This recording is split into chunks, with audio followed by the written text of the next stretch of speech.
And the federal government is turning around and saying, we're going to kidnap you. We're going to remove you from your family, from your way of existence for the past multiple decades, just so some fucking racist crybaby can feel better about himself, like there's some changes happening. Overnight, amid intensifying clashes around Los Angeles, President Trump What's wild about TV and viral news clips is that two guys can create this entire global media scene, perfect for the news chopper circling above. Millions will remember this, etc. And it's just two guys, $10 Mexican flag, and a couple of motorbikes. The real cinema. Yeah, it's like silly. You know what I mean? CNN is covering it, comparing it to Hurricane Katrina, not saying it's bad enough to deploy troops in general, but saying there's not enough happening in LA to warrant it. No, that's exactly what it is.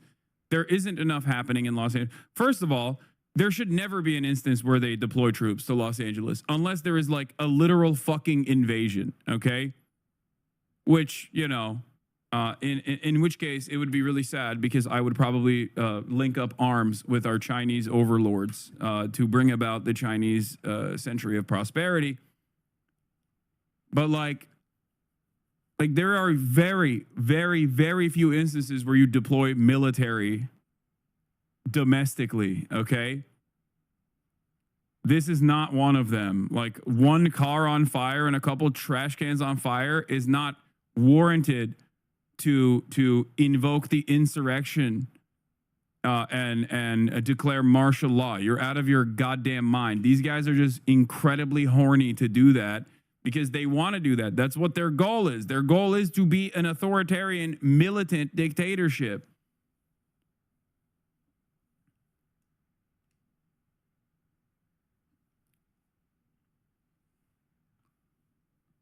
And for the record, I will repeat this again and again, but people have every right and the moral responsibility to, one, engage in the act of civil disobedience against the unjustifiable acts that the federal government is taking in terms of ripping people away from their families at their place of business. Okay? At their place of work. What are we talking about? Like the inception of the resistance, like the first act here, the responsibility of the federal government is to ensure the safety and security of all Americans, everyone on U.S. soil. And they've already dropped that ball.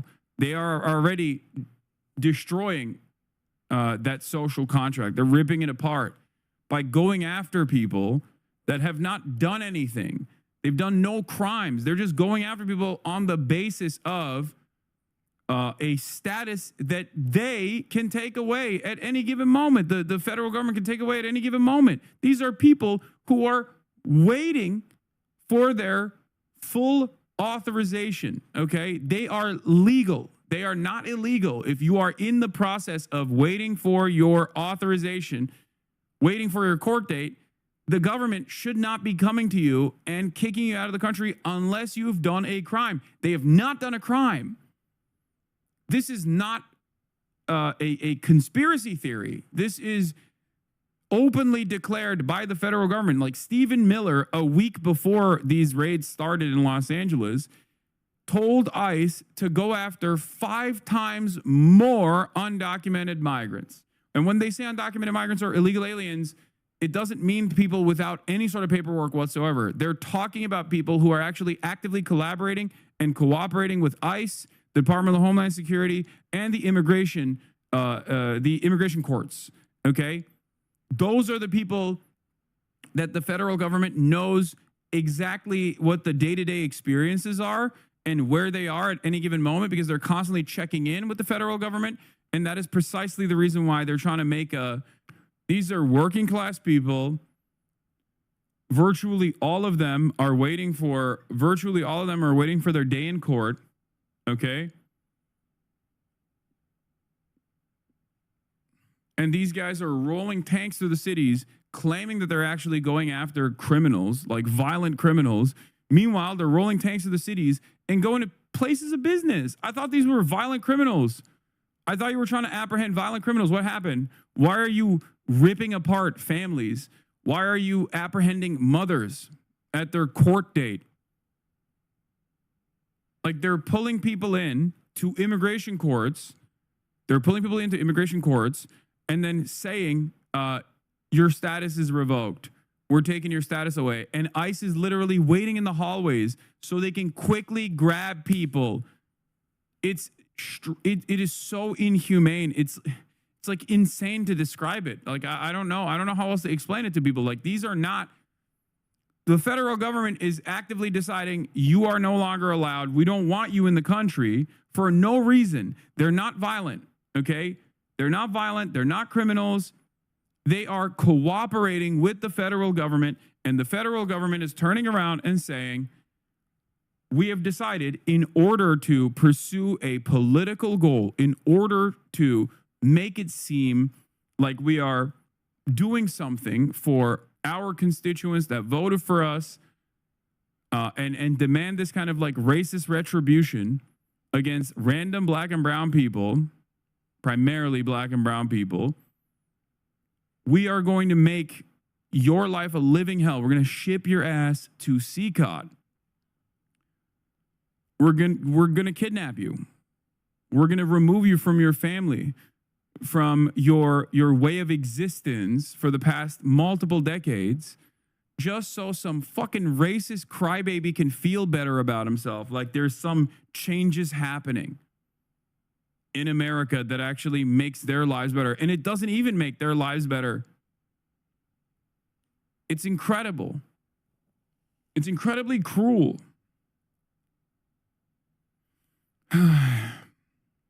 Here, Paramount, where the street standoff with ICE continues, is 82% Latino majority renter, has a per capita annual income of $24,000, is smack in the middle of a working class archipelago that stretches from the port to inland empire.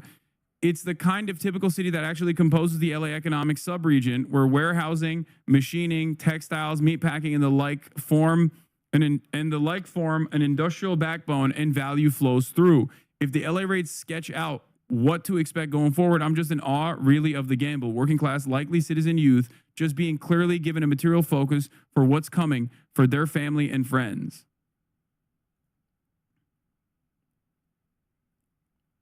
Like these are the people who are the backbone of this country, okay?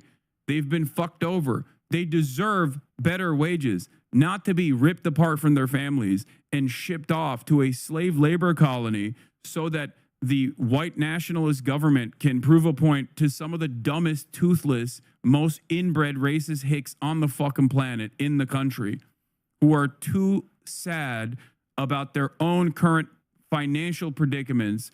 And the Republican Party actively wants to move their attention away from who's actually fucking them over, because the Republican Party is fucking them over, to vulnerable populations that haven't done anything to them. It is completely ridiculous. It is moral to try and disrupt these illegal actions, okay? Because these actions are illegal.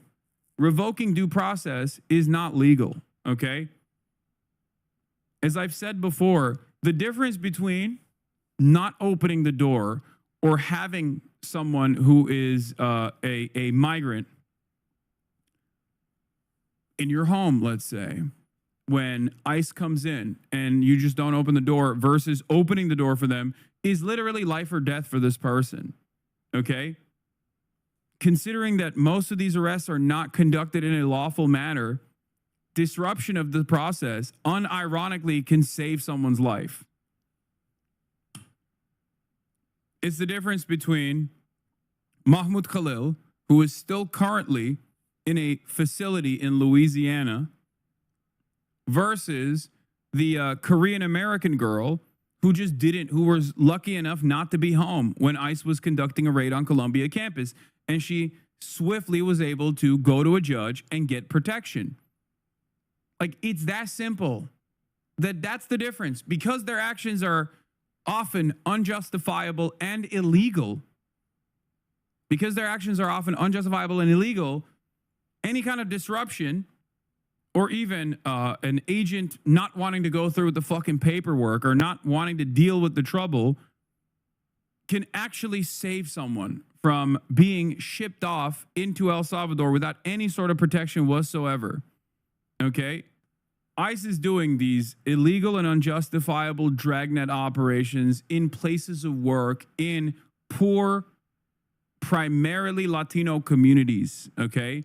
Against people who think that they currently still have protection from the federal government. They have to rely on the federal government behaving in a normal manner. They have to, because they have no other alternative, right?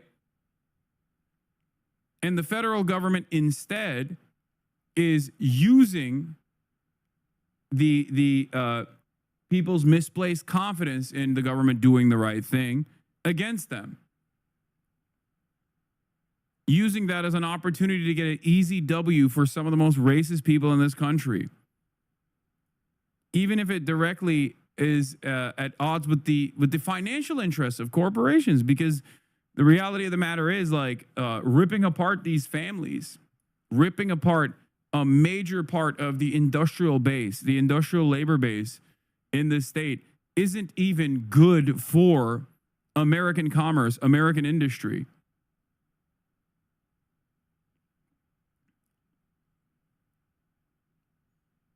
It reminds me of the Roe v. Wade.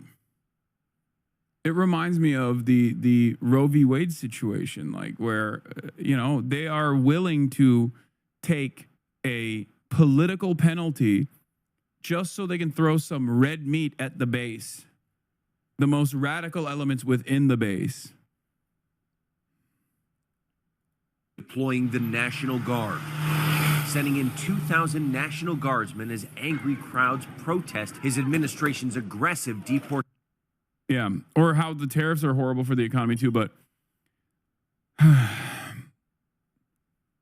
the National Guard, federalizing the National Guard and sending it in is crazy in a sanctuary state nonetheless.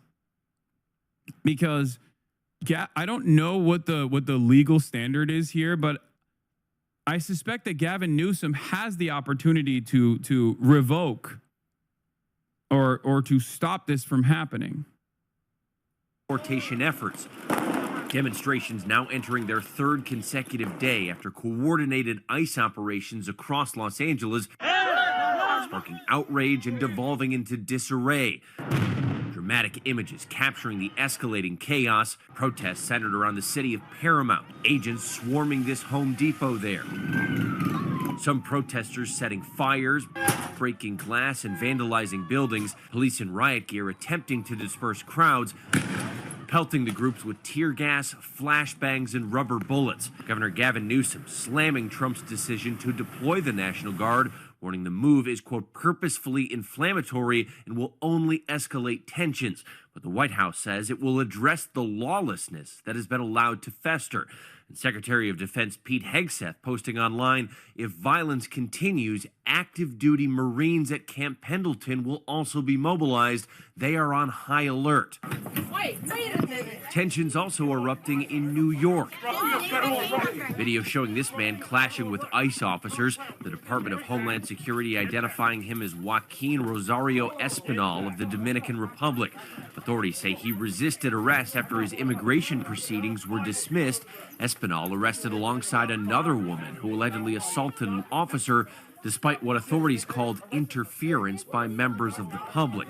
Yeah, by the way, like, that's his charge. His charge is just walking outside of a courtroom where the immigrant court, in collaboration with ICE, dismissed his court case so that ICE could grab him and add another number to the board. Like, these are human beings, okay? That guy has friends. That guy has a way of existence on U.S. soil, has a job. You know what I mean? Has friends. In a lot of these instances, people like this also have family members that are American citizens, neighbors. You know what I mean? And he should, I don't know how many years he was here, but in a lot of instances, these guys are also here for like 10 plus years as well, waiting for their opportunity to get like legal status, as the government refuses to offer them said legal status. And then they walk into the courtroom thinking they're gonna finally get, they're finally moving in the direction of getting their legal status. And the immigrant judge says, nope, fuck you. And ICE is waiting outside to kidnap him. And why are they trying to kidnap him? Is it because he is a horrible criminal? No, because he wouldn't be in immigration court if he was a horrifying criminal. You understand what I'm saying? He would be in court, regular court, criminal court. Do you see what I mean? He would not be in immigration court if he was a rapist drug dealer. Rapist drug dealers don't initially go to immigration court. They go to regular criminal court after they are found guilty. Then there is a process of deportation, and they don't walk freely to immigration court.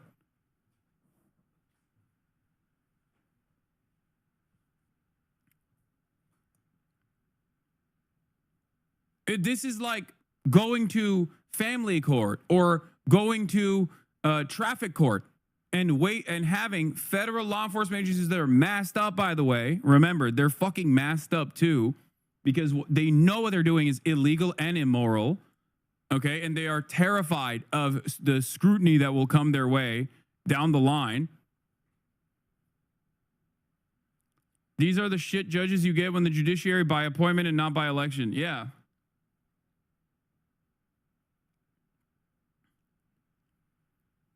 Like, imagine you're going to traffic court and there's just a bunch of Gestapo agents waiting outside. They're like, nope, you're done. We are sending you to El Salvador, where you will have no rights, no protection. Your family will not know anything about your situation.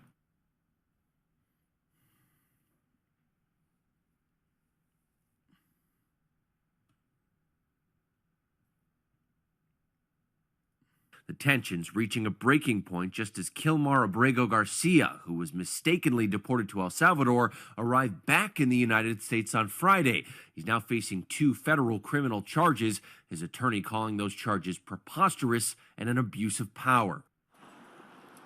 And basically, every portion of the federal government is vowing to continue to enforce these ICE raids, as they say the law is requiring them to do. But all of these activist groups that we have seen here on the ground, they say they are not leaving until these ICE officials move away and leave this neighborhood alone. All signs.